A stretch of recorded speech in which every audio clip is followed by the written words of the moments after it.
Assalamualaikum warahmatullahi wabarakatuh. Halo sahabat sejarah, selamat datang kembali di channel ini. Semoga kalian selalu dalam keadaan sehat dan penuh semangat. Sebelum kita memulai episode kali ini, izinkan saya menyampaikan permohonan maaf. Dalam episode pertama tentang Kesultanan Banten, mungkin ada beberapa kata, istilah, maupun penyebutan tempat yang kurang tepat atau tidak sesuai dengan catatan sejarah. Hal itu tidak kami maksudkan untuk menyesatkan, melainkan murni karena keterbatasan riset dan penyampaian. Terima kasih atas pengertiannya. Kini, mari kita lanjutkan kisah Kesultanan Banten. Kali ini memasuki masa kejayaan di bawah kepemimpinan Sultan Ageng Tirtayasa yang akan membawa Banten menjadi salah satu pusat perdagangan dan kekuatan maritim terbesar di Asia Tenggara. Sebelum lebih lanjut, jangan lupa nyalakan notifikasinya dan subscribe agar tidak ketinggalan cerita sejarah lainnya. Setelah masa kepemimpinan Maulana Hasanuddin, Kesultanan Banten mulai dikenal sebagai pusat perdagangan lada dan rempah-rempah yang ramai. Pelabuhan Surosowan menjadi magnet bagi pedagang dari berbagai negeri, mulai dari Nusantara, Arab, India, Cina, hingga Eropa. Banten berkembang bukan hanya karena perdagangan, tetapi juga karena kepemimpinan yang visioner yang mengutamakan kesejahteraan rakyat dan pertahanan maritim.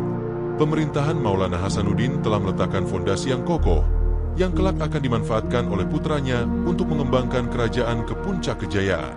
Sultan Ageng Tirtayasa naik tahta pada awal abad ke-17. Ia dikenal sebagai pemimpin yang bijaksana, disiplin, dan berani. Tidak hanya memperkuat politik dan ekonomi, Tirtayasa juga sangat fokus pada pengembangan maritim, memperkuat armada laut Banten agar mampu menjaga kedaulatan dan perdagangan di Selat Sunda. Di bawah pemerintahannya, Banten bukan hanya pusat perdagangan lada dan rempah, tetapi juga menjadi kekuatan maritim yang disegani. Sultan Ageng Tirtayasa menjalin hubungan diplomasi dengan berbagai kerajaan di Asia Tenggara dan pedagang Eropa, sambil tetap menjaga independensi Banten dari kolonialisme Portugis dan Belanda. Sultan Ageng Tirtayasa menyadari bahwa kekuatan laut menjadi kunci kejayaan Banten.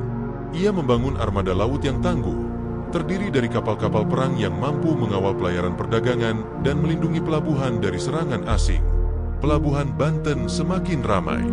Kapal-kapal dari Arab, India, Cina, dan Eropa memenuhi dermaga, membawa lada, cengkeh, pala, dan rempah-rempah lainnya.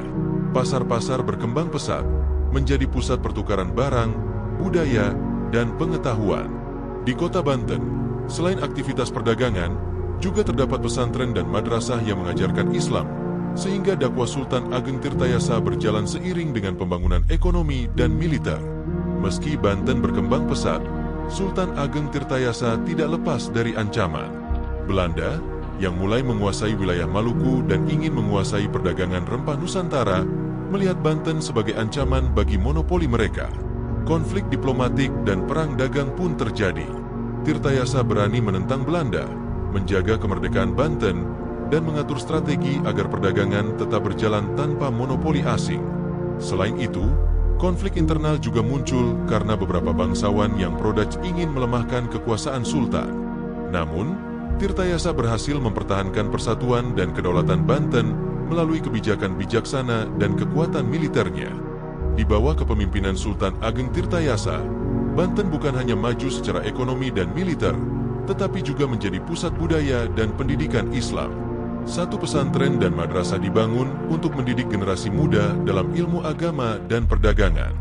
Dua dakwah Islam dilakukan dengan pendekatan damai, sehingga masyarakat Banten menerima ajaran Islam secara luas.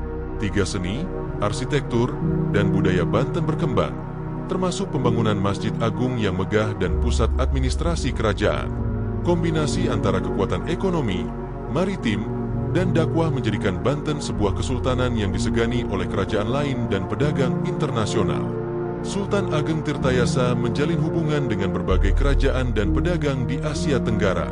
Ia membuka pelabuhan untuk semua pedagang, tanpa memihak satu bangsa kolonial pun, sehingga Banten menjadi hub perdagangan internasional yang independen. Hubungan ini tidak hanya menambah kekayaan kerajaan, tetapi juga memperluas pengaruh Islam di wilayah pesisir barat Jawa dan sekitarnya. Keberhasilan diplomasi ini menjadikan Banten sebagai pusat kekuatan regional dan internasional.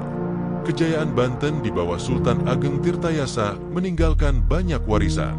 armada laut yang kuat simbol kekuatan maritim Nusantara, pelabuhan dan pasar internasional pusat perdagangan lada dan rempah, pusat pendidikan Islam memperkuat dakwah dan budaya, kedaulatan politik mampu menghadapi ancaman kolonial dan mempertahankan kemerdekaan. Warisan ini menjadi bukti bahwa Banten bukan sekadar kerajaan Islam di pesisir, tetapi pusat perdagangan dan kekuatan maritim yang disegani dunia. Sahabat sejarah, demikianlah kisah kita pada episode kali ini. Dari perjalanan panjang tadi, kita belajar bahwa Kesultanan Banten di bawah Sultan Ageng Tirtayasa bukan hanya pusat perdagangan besar, tetapi juga pusat pendidikan, budaya, dan kekuatan maritim. Sejarah selalu memberi kita pelajaran tentang kepemimpinan bijaksana, persatuan, perjuangan, dan warisan yang bertahan hingga hari ini. Terima kasih sudah menyimak sampai akhir. Jangan lupa like, share, dan subscribe agar kalian tidak ketinggalan episode berikutnya. Di episode selanjutnya, kita akan menelusuri masa-masa konflik dan perubahan besar di Banten menjelang kolonialisme Belanda. Sampai jumpa di episode berikutnya. Wassalamualaikum warahmatullahi wabarakatuh.